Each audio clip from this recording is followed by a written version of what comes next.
How do you find a church staff member that really sticks? I mean, that really does everything in your wildest dreams.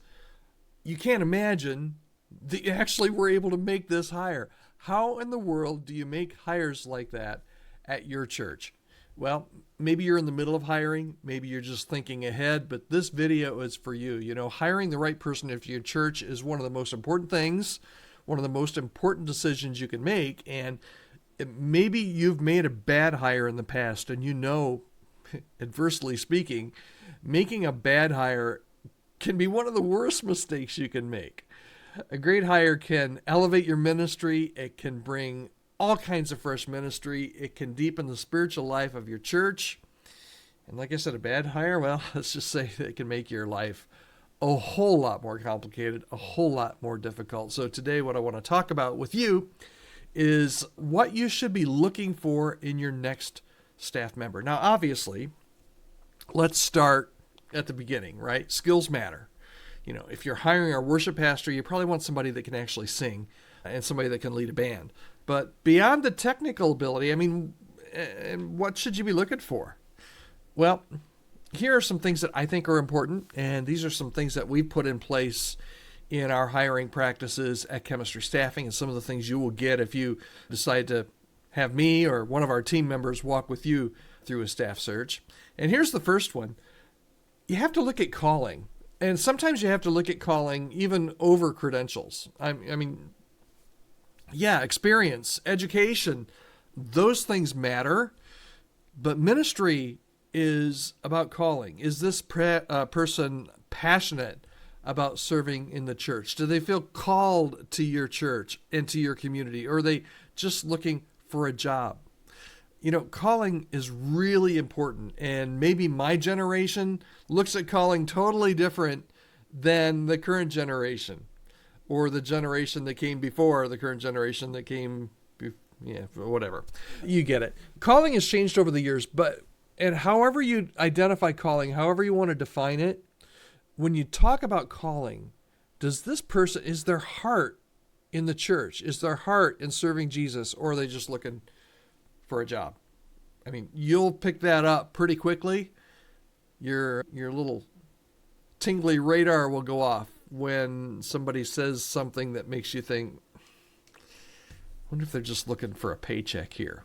You need to find that out when you're interviewing. You don't want to find that out after you've been hired, after you hire them, right? So here's another thing, character integrity. You know, ministry isn't just about what happens on stage or in the office or when they're leading with volunteers. It's about what you're like when nobody's looking. And that's the character and the integrity piece. How does a candidate treat people? Are they humble? Are they teachable? Are they emotionally healthy? And you say, Todd, how do I know this? How do I know this before I hire somebody and find out that they are the most unhumble, unteachable, and emotionally unhealthy person I've ever met? You know, there's not really too many shortcuts other than doing your due diligence while you're doing the interviewing and while you're doing the hiring process. That means probably at least, sometimes people don't like to hear this, probably at least 2 on-site visits, 2 weekends. It probably means that you do a lot of one-on-ones, that you do a lot of team meetings. It also means that you meet their family and you watch. You don't just listen to what they say, but you also watch how they interact and watch how they interact with their family and watch their body language. How are they treating people? That's really important. If you go too quickly through the hiring process, you may miss some of that. And the worst thing that can happen, and you'll find this out fairly early. It might not be the first week, but you'll find out. If you don't do your due diligence and some of these things pop up, you're going to be like, oh man, how did I miss this character or this integrity with this candidate? So you got to take your time. You got to spend that time. Zoom calls are great for that. You can do a lot of interviewing over Zoom, and it's free. It's awesome. But also those boots on the ground, the face-to-face meetings, the sharing meals before you make the offer, really, really important.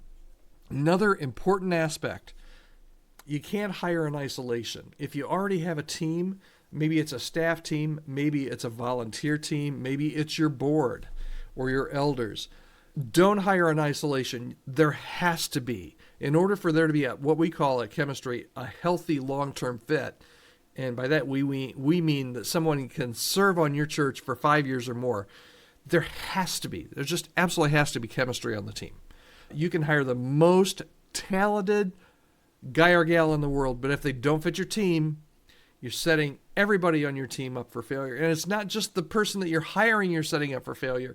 You're also bringing somebody onto your team that's going to cause a lot of internal struggles with the current team that you have. I mean, do they align with your church's culture? Will they work well with your current staff?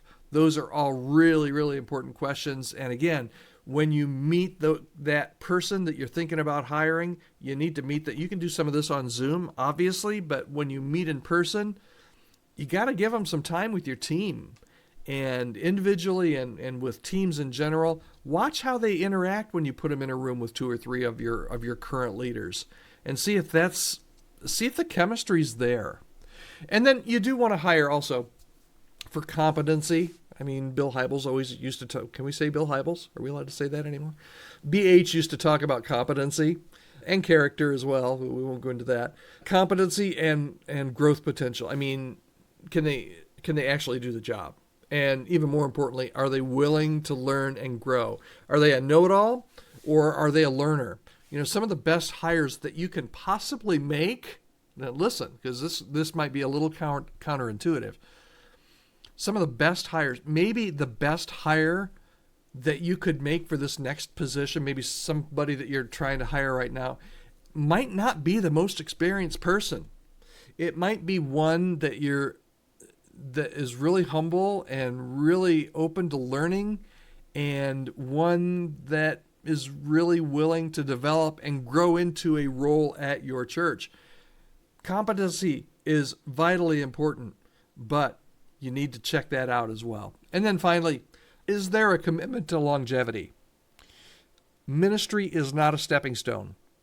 And if you're looking for stability in your church, and if you're looking for stability on your staff, you need to hire people who aren't just looking for their next opportunity so that they can move on to their next opportunity, so that they can move on to their next opportunity. You need to look for people that are genuinely invested in your mission and in your church and in your community, and people that are absolutely excited to be a part of your team. So before you hire, ask yourself, does this person that I'm thinking about hiring here, and you got to listen to your inner voice, and a lot of times that inner voice is the Holy Spirit talking directly to you.